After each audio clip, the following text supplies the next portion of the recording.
আছেন, তবুও চোখে দেখেন না? আমি তো আপনাকে ধাক্কা দিয়ে ফেলে দিইনি, আপনি তো নিজেই পেন্সিল হিল পরে হাঁটতে না পেরে উচ্চা গিয়ে পড়ে গেলেন। জড়ো করো। আপু দেখুন, এই লোকটা আমাকে ইচ্ছা করে ধাক্কা মেরে ফেলে দিয়ে এখনো পর্যন্ত উনি আমাকে সরি বলছেন না। আমি সব দেখছি, আপনি নিজেই তো হোঁচট খেয়ে ওনার গায়ের উপর পড়ে গেলেন। দূর থেকে দাঁড়িয়ে আমি সবই দেখি। আমি ওনাকে চিনি, উনি ভালো মানুষ।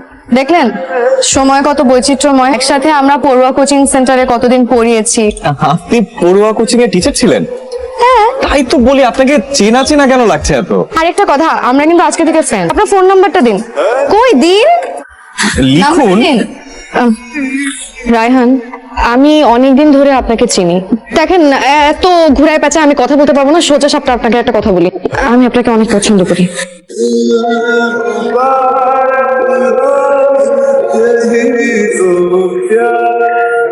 কি হলো? কি ব্যাপার, আপনি এখানে কেন? আমি ওদেরকে খাওয়াচ্ছিলাম। আপনি? আমি একটা অনুষ্ঠানে গিয়েছিলাম, দেখি আমাকে একটা বিস্কুট দেন, আমিও খাওয়াই। আপনার প্রিয়। জি আসসালামু আলাইকুম। ওয়ালাইকুম আসসালাম। কাকে চাই? রায়হান আমাকে আসতে বলেছে। তুমি প্রিয়ানা? জি। দাঁড়িয়ে কেন, আসলাম, ভিতরে আসো। রায়হান আসে না কেন? আমি কি চলে যাব? না না না, চলে যাবে কেন? বসো, ও চলে আসবে এক্ষুনি। পাশে থাকতে ভালো লাগে? লাগে, খুব ভালো লাগে। আর কতদিন আমার পাশে থাকতে চান? যতদিন আপনি সুযোগ দেবেন। Happy birthday. কেকটা কাটি। এদিক দিয়ে যাচ্ছিলাম তো ভাবলাম তোমাকেই প্রথমে দেখাই। কি দেখো? এঙ্গেজমেন্টের রিংটা কিনলাম তো। ওই দেখা দেখা দেখা দেখা, খুব সুন্দর। শুনলাম কেয়াকে কয়েকদিন ধরেই এঙ্গেজমেন্টের কথা বলি বলি করে বলা হচ্ছে না।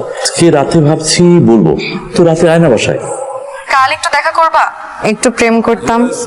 প্রেম তো করছি। আহা, এই প্রেম সেই প্রেম না। একটু হাত ধরতাম, একসাথে হাঁটতাম, আবার নিজের অজান্তেই আরেকটা হাত নিজ সংকোচে ধরে ফেলতাম। এই নাও, বাগান বিলাস আর চন্দ্রপ্রভা। তোমার চোখের মতন অন্যরকম। এদিকে দেখো, একটা লোক আমাদেরকে অনেকক্ষণ ধরে ফলো করছে। কে উনি, তুমি চিনো? শফিক ভাই, মানে আমার বাবা ওনাকে বিয়ের জন্য অফার দিয়েছিল, উনি সাথে সাথে রাজি হয়ে যায়। ওনার সাথে তোমার বিয়ে ঠিক হয়েছে? ওনার সামনে তুমি আমার সাথে এখানে বসে আছো? কথা তো কত কিছু নিয়েই হয়, এজন্য কি আমি আমাকে কষ্ট দেব? আমি তো তোমাকেই চাই।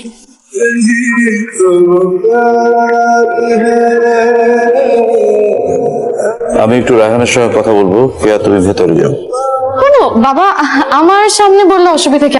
আমি রায়হানের সঙ্গে কথা বলবো। আচ্ছা ঠিক আছে। তুমি কি ভাবছো আমি কিচ্ছু বুঝি না? তোমার মতো অযোগ্য লোককে আমি চাকরিচ্যুত করেছিলাম, সেই ক্ষোভ থেকে তুমি আমার মেয়েকে টার্গেট করেছো প্রতিশোধ নেওয়ার জন্য।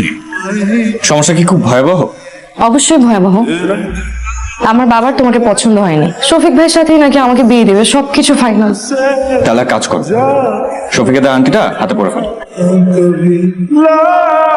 বাবা, তুমি রায়হানকে কি এমন বলেছো যে ও রাগ করে বাসা থেকে চলে গেছে? আলতাফ চৌধুরী কখনো কাউকে জবাবদিহিতা করেনি, এখনো করবে না।